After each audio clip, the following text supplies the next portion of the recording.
El concepto de iceberg sirve para ejemplificar temas que van desde lo más conocido y superficial hasta lo más oscuro, profundo o desconocido. En la superficie, los testigos de Jehová son conocidos por su predicación puerta a puerta, sus publicaciones como la Atalaya y su neutralidad política.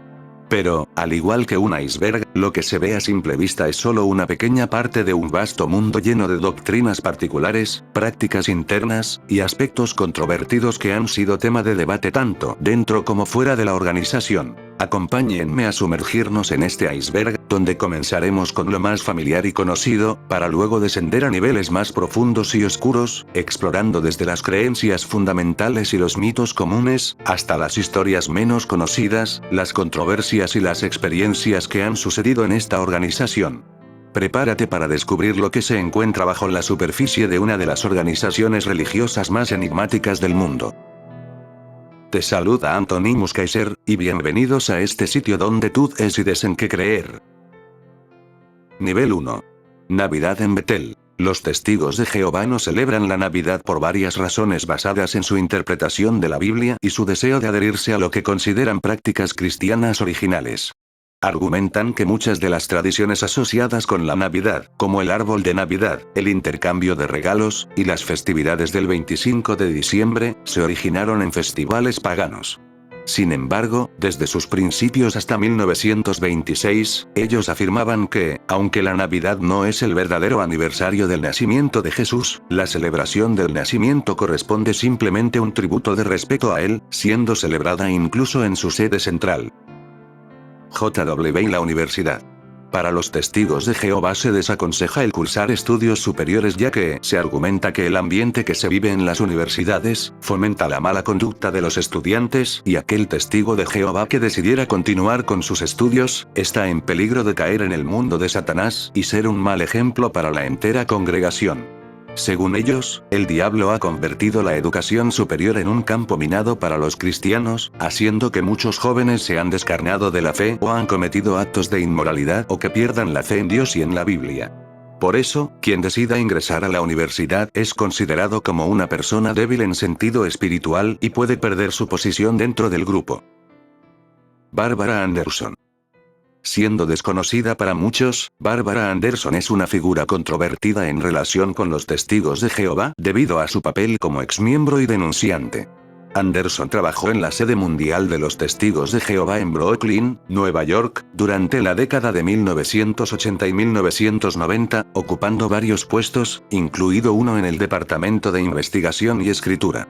Su trabajo la llevó a estar muy involucrada en la producción de materiales educativos y en la investigación de temas doctrinales y de historia de la organización. El papel de Anderson se volvió polémico cuando, en la década de 1990, comenzó a investigar el cómo se manejaba el abuso dentro de la organización. A través de su trabajo, Anderson descubrió que había una política interna que, según ella, permitía o encubría los casos al no ser reportados a las autoridades civiles y manejar la mayoría de las acusaciones de abuso de manera interna. Después de intentar sin éxito cambiar estas políticas desde dentro, Anderson decidió hacer públicas sus preocupaciones en 2002, lo que resultó en su expulsión, o desasociación, de la Congregación de los Testigos de Jehová. Desde entonces, ha sido una crítica abierta de la organización, trabajando con víctimas de abuso y colaborando con medios de comunicación para exponer lo que ella considera una falta de responsabilidad por parte de los testigos de Jehová en el manejo de estos casos. Raymond France. Al igual que el caso anterior, Raymond France fue un exmiembro del cuerpo gobernante de los Testigos de Jehová y es una figura destacada debido a su salida de la organización y su posterior crítica hacia ella. Raymond France nació en 1922 y fue criado en una familia de testigos de Jehová. Dedicó su vida a la organización y trabajó como misionero y superintendente de circuito en varios países y en 1971, France fue invitado a formar parte del cuerpo gobernante de los Testigos de Jehová, el grupo de líderes que toma decisiones doctrinales y organizativas para la organización a nivel mundial. Estuvo en este cargo hasta 1980. Durante su tiempo en el cuerpo gobernante, Raymond France comenzó a cuestionar algunas de las enseñanzas y políticas de la organización. Se sintió incómodo con lo que percibía como interpretaciones rígidas de la Biblia y la imposición de estas interpretaciones sobre los miembros. También tenía preocupaciones sobre cómo se manejaban los casos de expulsión y la forma en que se aplicaban las normas internas. En 1980, Franz fue acusado de apostasía por supuestamente estar en desacuerdo con las enseñanzas de los Testigos de Jehová. Aunque nunca intentó abiertamente oponerse a la organización durante su tiempo en el cuerpo gobernante, su salida estuvo marcada por un período de intensa investigación y controversia.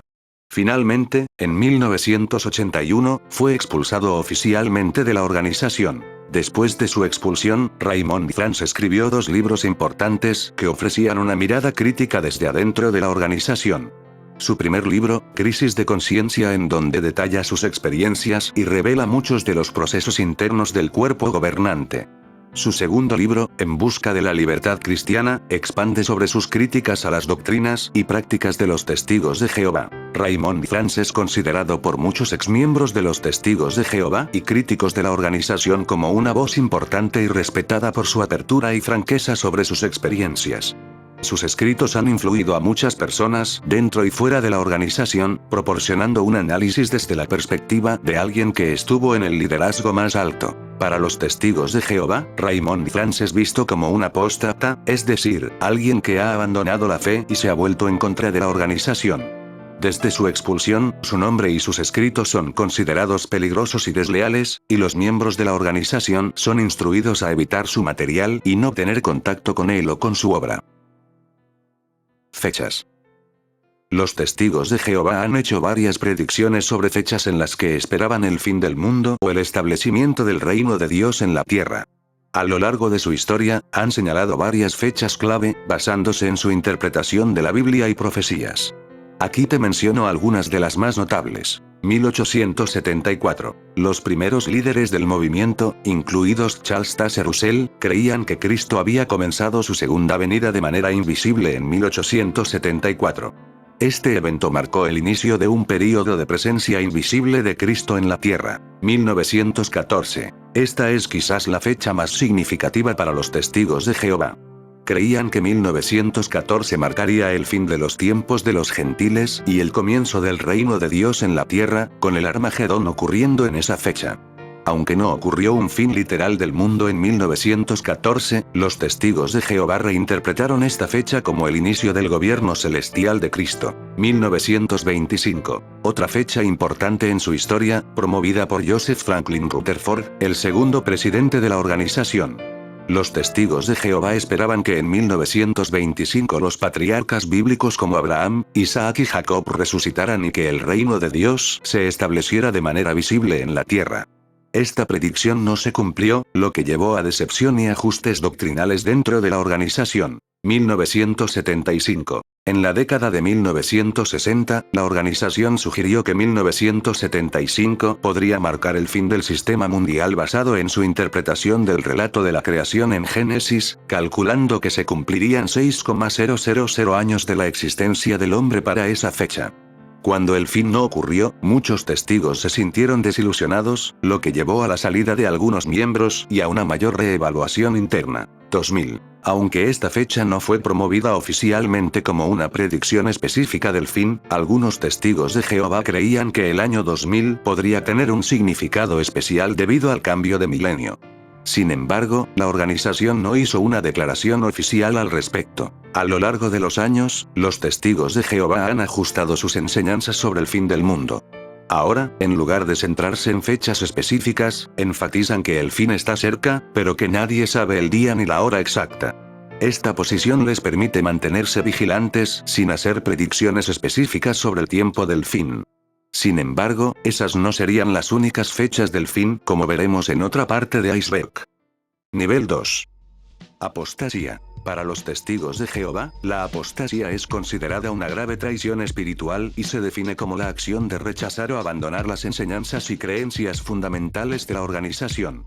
Esto incluye no solo dejar de ser un testigo de Jehová, sino también promover ideas o doctrinas contrarias a las enseñanzas oficiales de la organización, intentar influir en otros para que hagan lo mismo, o cuestionar abiertamente la autoridad y dirección del cuerpo gobernante, que es el grupo de ancianos que lidera la organización a nivel mundial. La apostasía es vista como un pecado muy serio, comparable a la rebelión contra Dios, y los testigos de Jehová creen que los apóstatas han perdido la fe y se han puesto en contra de Jehová, Dios.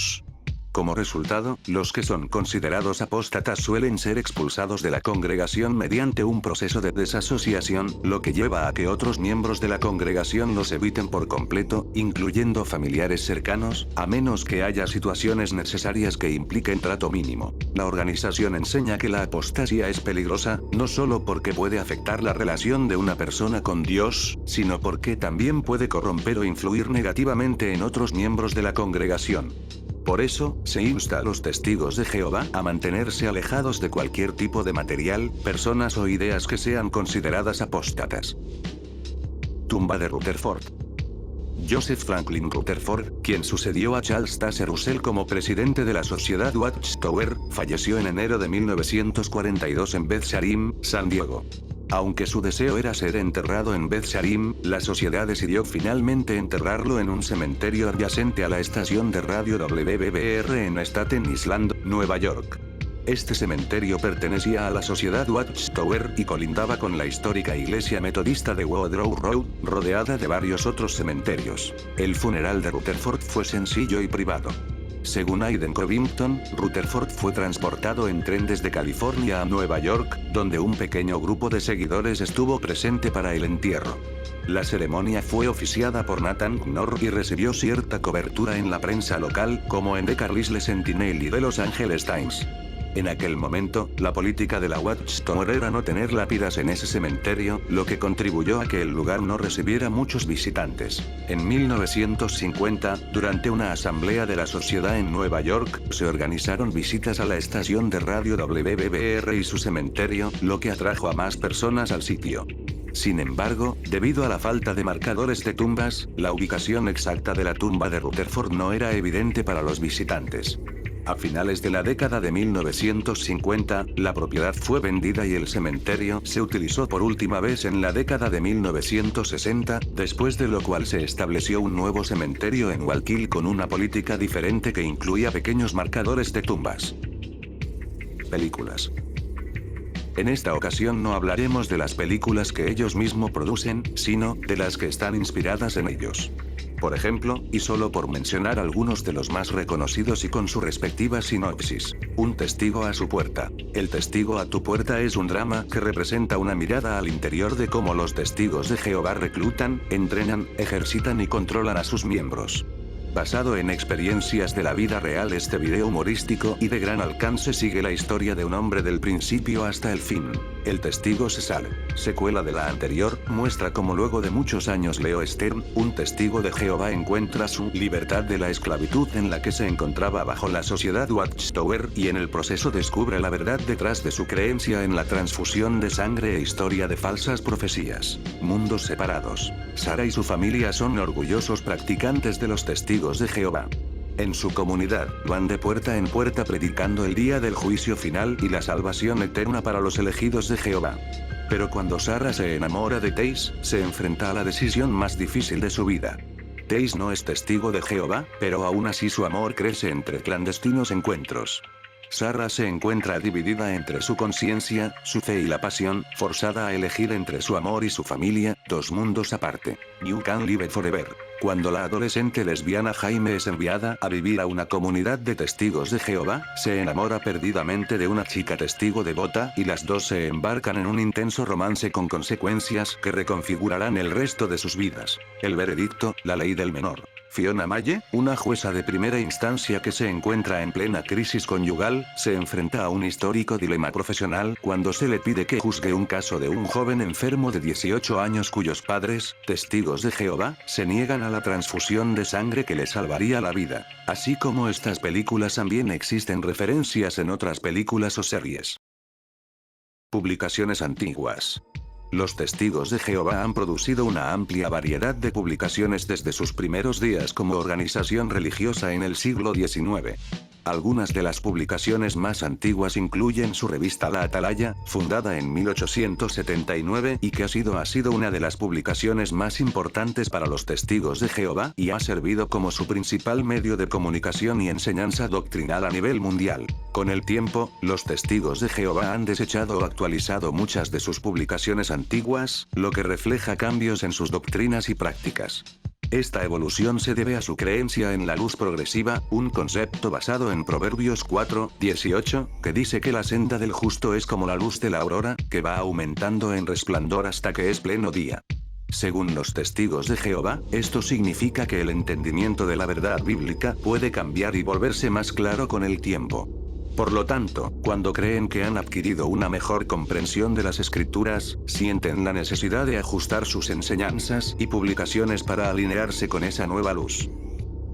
1975. Hace casi 50 años, se promovió la creencia de que 1975 podría ser un año significativo en cuanto al fin del sistema actual de cosas y la llegada del Armagedón, el evento que, según sus enseñanzas, marcaría el fin de la humanidad tal como la conocemos y el comienzo del reino de Dios.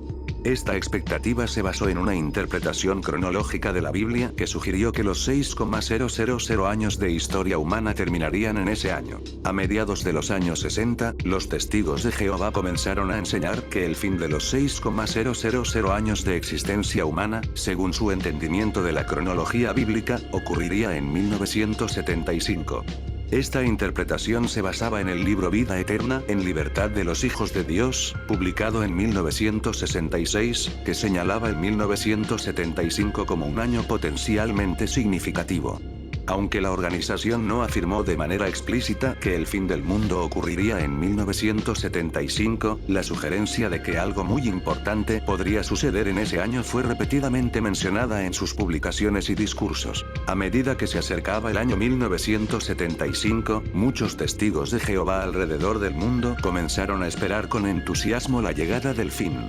Algunos hicieron cambios significativos en sus vidas en preparación para el evento, como vender propiedades, dejar sus trabajos o posponer estudios y planes a largo plazo, esperando que el Armagedón llegara en cualquier momento. Las revistas oficiales como La Atalaya y Despertar publicaron artículos que alimentaron estas expectativas, sugiriendo que 1975 marcaría el fin de los 6,000 años de la creación de Adán y, por lo tanto, podría ser el año en que Dios interviniera en los asuntos humanos.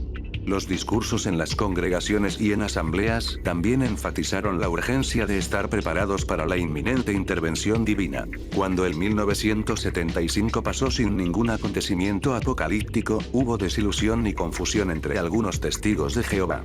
La organización emitió aclaraciones y, en algunas publicaciones posteriores, se refirió a la expectación en torno a 1975 como un malentendido o un error en la interpretación. En 1980, en la revista La Atalaya, se reconoció que algunos de los comentarios y artículos habían llevado a expectativas inapropiadas y se admitió que algunos miembros habían sido descuidadamente alentados a creer que 1975 marcaría el fin. Nivel 3. Russell Mason. Charles Taze Russell, el fundador de lo que eventualmente se convertiría en la Organización de los Testigos de Jehová, ha sido objeto de especulación en cuanto a su relación con la masonería. Sin embargo, no hay evidencia concluyente de que Russell haya sido un miembro formal de la masonería o que tuviera una relación directa con ella. Barbara Anderson, a quien ya mencionamos anteriormente, pidió información histórica del rito antiguo aceptado escocés de masonería del Valle de Pittsburgh, Pensilvania, preguntando si Charles Taze Russell era masón de Pensilvania. La respuesta que recibió declaraba que no hay registro alguno de él en dicha organización. Además, en 1913 durante un discurso pronunciado en una sala masónica de San Francisco en 1913, Russell enfatizó que se sentía como una masón libre porque al igual que ellos fue modelado, cincelado y pulido por el Todopoderoso.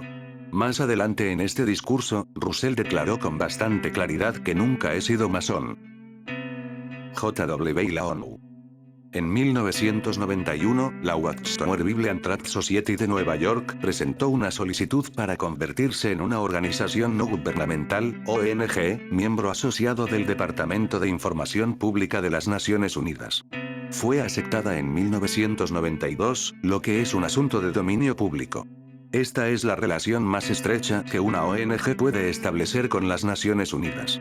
Se presentó una solicitud de renovación todos los años durante la década siguiente. De hecho, según el testimonio de un ex graduado de Galaad, el cuerpo gobernante ordenó a la clase 92, año 1991, de la Escuela Bíblica de Galaad a visitar las instalaciones de la ONU, un día entero en el que, en vez de tomar clases bíblicas, tendrían un recorrido guiado en las entrañas de la bestia. El conocimiento de la relación de la Watchtower con las Naciones Unidas se hizo público a través de la publicación de una noticia de última hora en The Guardian el 8 de octubre de 2001.